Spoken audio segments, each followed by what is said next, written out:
35 for the high, 41 for the low, and rainy. For our moon phase today is a waning gibbous. For use today, yearbooks are on sale now. They are $13. Bring your money and reserve your copy today. Teachers, yellow papers were put in your box about yearbooks.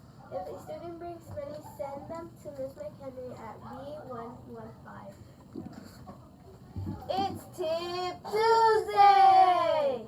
How to not be late to class. Number 1, go to sleep earlier. If the reason why you're constantly late for class is because you find it difficult to get yourself out of bed in the morning, you might not be getting enough sleep. Number 2, make your morning worth waking up for. Number 3, use the buddy system. And number 4, lie to yourself. Bye! Have a good day! The Secret Garden by Frances Hodgins Burnett. Chapter 1. There is no one left. When Mary Lennox was sent to Misselthwaite Manor to live with her uncle, everybody said she was the most disagreeable-looking child ever seen. It was true, too. She had a little thin face and a little thin body, thin light hair and a sour expression. Her hair was yellow, and her face was yellow because she had been born in India and had always been ill in one way or another. Her father had held a position under the English government and had always been busy and ill himself. And her mother had been a great beauty who cared only to go to parties and amuse herself with gay people. She had not wanted a little girl at all, and when Mary was born, she handed her over to the care of an ayah, who was made to understand that if she wished to please the Mezhab, she must keep the child out of sight as much as possible. So when she was a sickly, fretful, ugly little baby, she was kept out of the way, and when she became a sickly, fretful, toddling thing, she was kept out of the way also. She never remembered seeing familiarly anything but the dark faces of her ayah and the other native servants.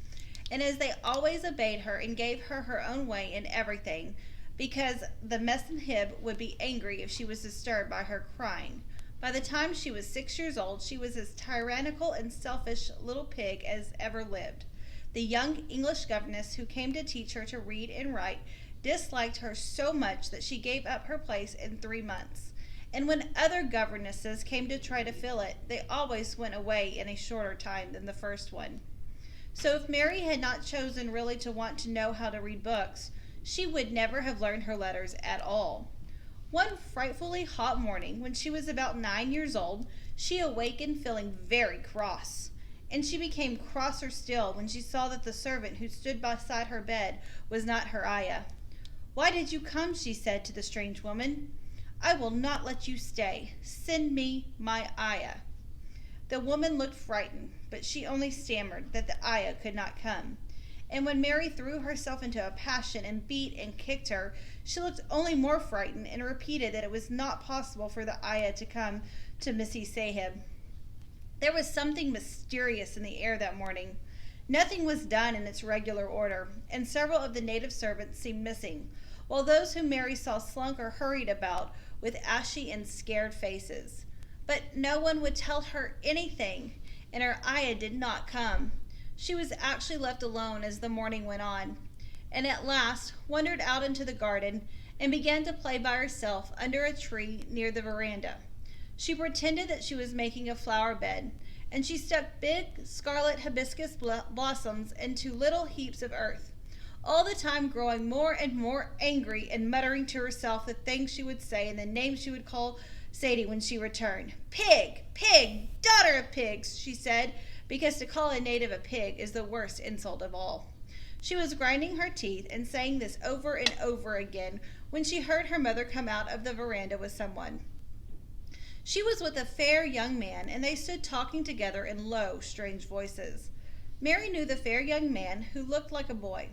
She had heard that he was a very young officer who had just come from England. The child stared at him, but she stared most at her mother.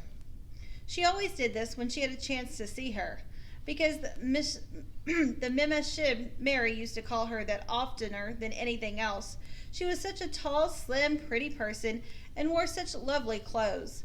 Her hair was like curly silk, and she had a delicate little nose which seemed to be disdaining things. and she had large, laughing eyes. All her clothes were thin and floating, and Mary said that they were full of lace. They looked fuller of lace than ever this morning. But her eyes were not laughing at all. They were large and scared, and lifted imploringly to the fair boy's officer's face. "Is it so very bad?" "Oh, is it?" Mary heard her say. "Awfully," the young man answered in a trembling voice. "Awfully, Mrs. Lennox. You ought to have gone to the hills 2 weeks ago." The men say he wrung her hands. "Oh, I know I ought," she cried. "I only stayed to go to that silly dinner party. What a fool I was." At that very moment, such a loud sound of wailing broke out from the servants' quarters that she clutched the young man's arms, and Mary stood shivering from head to foot. The wailing grew wilder and wilder. "What is it? What is it?" Miss Lennox gasped. "Someone has died," answered the boy officer.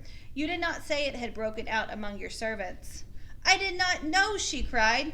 Come with me," and she turned and ran into the house. After that, appalling things happened, and the mysteriousness of the morning was explained to Mary. The chloria had broken out in its most fatal form, and people were dying like flies. The Aya had been taken ill in the night, and it was because she had just died that the servants had wailed in the huts. Before the next day, 3 other servants were dead, and others had run away in terror. There was panic on every side and dying people in all the bungalows. During the confusion and bewilderment of the second day, Mary hid herself in the nursery and was forgotten by everyone. Nobody thought of her, nobody wanted her, and strange things happened of which she knew nothing. Mary cried and slept through the hours. She only knew that people were ill and that she heard mysterious and frightening sounds. Once she crept into the dining room and found it empty, though a partly finished meal was on the table, and chairs and plates looked as if they had been hastily pushed back, and when the diners rose suddenly for some reason. The child ate some fruit and biscuits, and being thirsty, she drank a glass of wine which stood nearly filled. It was sweet, and she did not know how strong it was. Very soon it made her intensely drowsy, and she went back to her nursery and shut herself in again. Frightened by the cries she heard in the huts, and by the hurrying sound of feet, the wine made her so sleepy that she could scarcely keep her eyes open, and she lay down on her bed and knew nothing more for a long time. Many things happened during the hours in which she slept so heavily, but she was not disturbed by the wails and the sounds of things being carried in and out of the bungalow. When she awakened, she lay and stared at the wall. The house was perfectly still. She had never known it to be so silent before. She heard neither voices nor footsteps. She wondered if everybody had got well of the disease and all the trouble was over. She wondered also who would take care of her now her Aya was dead. There would be a new Aya, and perhaps she would know some new stories. Mary had been rather tired of the old ones. She did not cry because her nurse had died. She was not an affectionate child and had never cared much for anyone. The noise and hurrying about and wailing over the disease had frightened her, and she had been angry because no one seemed to remember she was alive. Everyone was too panic-stricken to think of a little girl no one was fond of. When people had the disease, it seemed that they remembered nothing but themselves. But if everyone had got well again, surely someone would remember and come look for her. But no one came, and as she lay waiting, the house seemed to grow more and more silent. She heard something rustling on the matting, and when she looked down, she saw a little snake gliding along and watching her with eyes like jewels. She was not frightened, because he was a harmless little thing who would not hurt her, and he seemed in a hurry to get out of the room. He slipped under the door as she watched him. "How queer and quiet it is," she said. "It sounds as if there was no one in the bungalow but me and the snake." Almost the next minute she heard footsteps in the compound, and then on the veranda. They were men's footsteps, and the men entered the bungalow and talked in low voices. No one went to meet or speak to them, and they seemed to open doors and look into rooms. "What desolation!" she heard one say. "That pretty, pretty woman. I suppose the child, too. I heard there was a child, though no one ever saw her." Mary was standing in the middle of the nursery when they opened the door a few minutes later. She looked an ugly, cross little thing and was frowning because she was beginning to be hungry and feel disgracefully neglected. The first man who came in was a large officer she had once seen talking to her father. He looked tired and troubled, but when he saw her he was so startled that he almost jumped back. "Barney," he cried out, "there is a child here, a child alone, in a place like this. Mercy on us. Who is she?" "I am Mary Lennox," the little girl said, drawing herself up stiffly. She thought the man was very rude to call her father's bungalow a place like this. "I fell asleep when everyone had the disease, and I have only just wakened up. Why does nobody come?" "It is the child no one ever saw," exclaimed the man, turning to his companions. "She has actually been forgotten." "Why was I forgotten?" Mary said, stamping her foot. "Why does nobody come?" The young man, whose name was Barney, looked at her very sadly. Mary even thought she saw him wink his eyes as if to wink tears away. "Poor little kid," he said.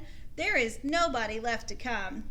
It was in that strange and sudden way that Mary found out that she had neither father nor mother left, that they had died and had been carried away in the night, and that the new native servants, who had not died, also had left the house as quickly as they could get out.